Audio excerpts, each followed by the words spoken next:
Haridwar police और Dehradun police के संयुक्त प्रयास से अभियुक्त खालिद को भी हिरासत में लिया गया है। इससे पूछताछ की जा रही है।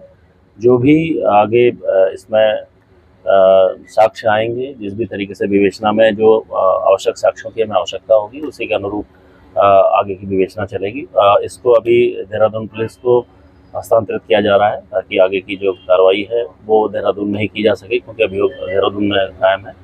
तो देहरादून पुलिस अभी इसको यहाँ से देहरादून लेके जाएगी। लेकिन 1.5 घंटे तक पुलिस पूछताछ करती रहे, आप भी रहे और देहरादून एसएसपी रहे, कुछ निकल कर आया? कुछ देखिए, काफ़ी चीज़ें मिली हैं, काफ़ी चीज़ें अभी द्वारा बताई गई हैं, कुछ चीज़ें और वेरीफाई की जानी है। तो आगे की कार्रवाई भी इस पर जारी है, क्योंकि अभी विवेचना अग्रिम स्तर पर चल रही है। इसलिए बड़े स्तर पर किसी भी तरीके से कोई इस पर कोई स्पष्टीकरण दिया जाना भी संभव नहीं है। जैसे जैसे विवेचना आगे बढ़ेगी, एसएसपी देहरादून द्वारा इस पर आपको विस्तृत रूप से बताया भी जाएगा। कितने लोग इन्वॉल्व हैं सर इसमें? देखिए, मैं कह रहा हूँ अभी विवेचना अग्रिम स्तर पे है। इस पर मेरे स्तर पे कोई भी चीज़ बताया जाना ठीक नहीं है। एसएसपी देहरादून स्वयं इसको देख रहे हैं और विवेचना एसआईटी के माध्यम से देहरादून में की जा रही है। इसलिए जो भी आगे के जो विवेचना में प्रगति होगी, उन्हीं के स्तर से बताया जाना। सर डिवाइस के बारे में कुछ बताया?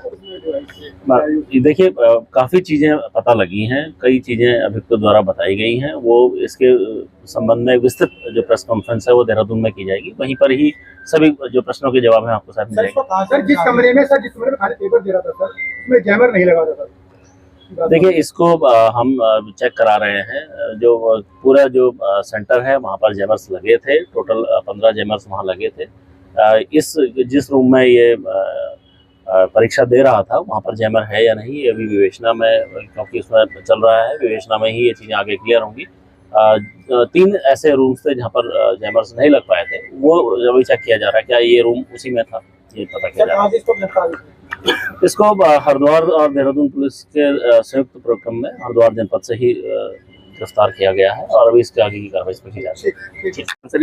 इसको बताया गया था पेपर लीक की तरह, और अभी जो प्राथमिक हमारी पूछताछ एसएसपी हरिद्वार और उनकी टीम और सभी टीमों ने किया है, तो पेपर लीक जैसी कोई बात अभी प्रथम दृष्टया अभी पूछताछ में नहीं आई है।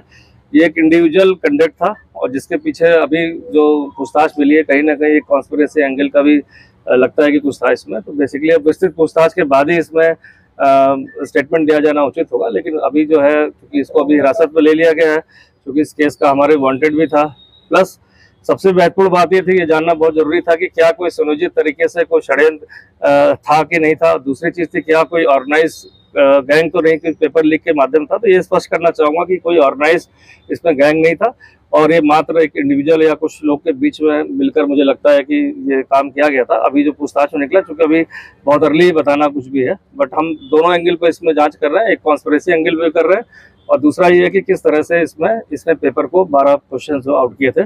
तो काफ़ी सारी जानकारी मिल गई, बट चूँकि अभी इन्वेस्टिगेशन ऑन, अभी पूछताछ जारी है, तो उस पर विस्तृत जानकारी बाद में दे पाएंगे। अब ये तो मैंने खुद कहा कि इन्वेस्टिगेशन का ये प्रोसेस है, अभी बहुत प्राइमरी स्टेज में अभी पूछताछ भी है, लेकिन जो चीजें निकल के आएंगी उसको विस्तार से बता पाएंगे। अब देखिए, इसमें जो भी शामिल था, इसमें एक तो जो अभी आज न्यायिक हिरासत में भेज दिया गया उसके सिस्टर को, डेफिनेटली जो उसने कार्य किया है, अभी तक तो अकेले की बात पता चल रही है, लेकिन कहीं ना कहीं मुझे लगता है कि इसके पीछे कोई एक दिमाग हो सकता है इस तरह काम कोई करने को, जो अभी हमारी अलग अलग बयान स्टेटमेंट मिल रहा है। तो जब तक पूरी तरह वेरीफाई ना हो जाए तो कुछ कहना थोड़ा सा इसमें कठिन है। नहीं, ऐसा तो अभी ऐसा कुछ इसमें नहीं निकल गया। डेफिनेटली अभी पूछता है। तो आने वाले समय में सर और भी कुछ बड़े, ये कल तक इसको क्लियर कर देंगे, जो भी बातें आएगी। आने वाले समय में कुछ और भी बड़े खुलासे हो सकते हैं?